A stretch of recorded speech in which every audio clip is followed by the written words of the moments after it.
চারিদিকটা দেখে মনে হচ্ছে সাদা চাদরে মোড়া, পুরো মনে হচ্ছে সাদা চাদরের ওপরে আমরা দিয়ে যাচ্ছি। ফেজ 1 এতটা বরফ ছিল না, বাস ফেজ 2-তে এত বরফ ছিল, তার সাথে কিন্তু স্নোফলও পড়ছিল। তো চলো ভিডিওটা প্রথম থেকে শুরু করি। শ্রীনগরে ছিল আজকে আমাদের লাস্ট ডে, আর আজকে আমি পরেছিলাম শাড়ি, কারণ এর আগের দিন সোনমার্গে আমি ভেবেছিলাম শাড়ি পরে ভিডিও করবো, শাড়ি পরেও গেছিলাম, বাট মন খারাপ, শাড়িটা খুলে ফেলতে হয়েছিল, ব্যাড লাক, কারণ সেখানে প্রচণ্ড পরিমাণ বৃষ্টি পড়ছিল এবং বরফও সেরকম ছিল না। বাট গুলমার্গে যেদিন গেছিলাম আমি ঠিক করেই রেখেছিলাম যে আমি শাড়ি পরে ভিডিও করব, সে যেরকমই বরফ থাকুক না কেন, কারণ এটা আমার মনে হয় যে প্রতিটা মেয়েরই এটা কিন্তু স্বপ্ন থাকে যে শাড়ি পরে বরফের মাঝখানে একটু রিলস করবে সুন্দর করে, এটা কিন্তু প্রত্যেকটা মেয়েরই ড্রিম থাকে। আর বিশ্বাস করো, সকলে বলছিল যে গুলমার্গে নাকি প্রচণ্ড হাওয়া দেবে, প্রচণ্ড ঠান্ডা হবে ফেজ 2-তে বিশেষ করে।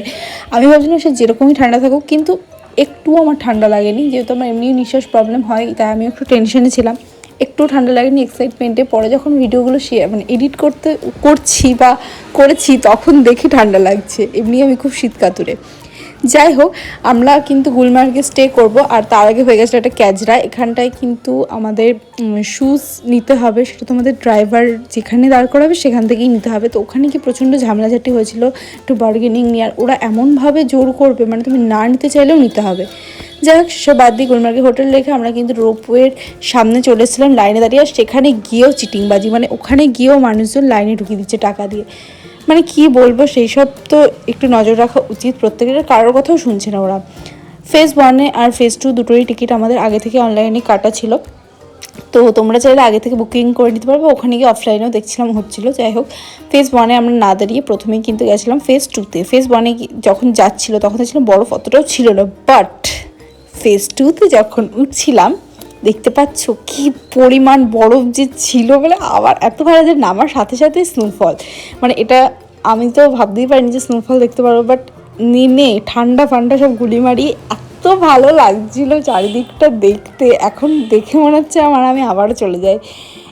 এত সুন্দর লাগছিল চারিদিকটা, স্নোফল হচ্ছে অসম্ভব সুন্দর লাগছিল, মানে আমার তো মনে হচ্ছিলো এখানেই থেকে যায়। তারপরে একটু রিলস করে নিচ্ছিলাম, এত সুন্দর বরফের মাঝখানে এসেছি আর রিলস করবো না সেটা হয়? অ্যাকচুয়ালি ওখানকার একটা আর্মি আমি যখন শাড়িটা মানে সোয়েটারটা করে শাড়ি পরে রিলস করছিলাম, তখন আমাকে বলছিল ঠান্ডায় কাঁপবে তবুও রিলস বানাতে হবে। আমি বলছি হ্যাঁ এটাই তো না। আর ওই দিকটা দেখো, পুরো সাদা বরফ, চারিদিকটাই শুধু বরফ আর বরফ, কি অপূর্ব সুন্দর দৃশ্য, না গেলে ফোনে দেখে কেউ ফিল করতে পারবে না সিরিয়াসলি। তারপরে আমি আর ভুবন এখানে একটু বরফের মধ্যে স্লিপ কাটছিলাম, দারুণ এনজয় করেছি, দারুণ। আমরা যে কটা দিন কাশ্মীরে ছিলাম সব থেকে বেস্ট এনজয় করেছি গুলমার্গ ফেজ 2-তে, অসম্ভব এনজয় করেছি। মানে আমরা দুজনেই গেছিলাম, আর বাদ বাকি আমাদের সাথে যারা গেছিলো ওরা সাইট সিন করছিলো গুলমার্গে, ওরা যেহেতু আগে থেকে রোপওয়ে কাটা ছিল না ওদের, ওই জন্য।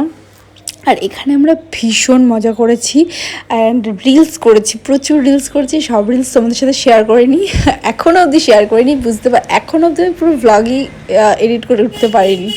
যাই হোক, এখানে আমরা কিছু কিন্তু রিলসও করে নিয়েছিলাম, প্রচুর রিলস করেছি দুজনে মিলে, প্রচুর, আমি একাও করেছি, প্রচুর প্রচুর প্রচুর ফটো তুলেছি। সব ফটো তো শেয়ার করা পসিবল হয় না, বাট অনেক ফটো তুলেছি, অনেক মজা করেছি।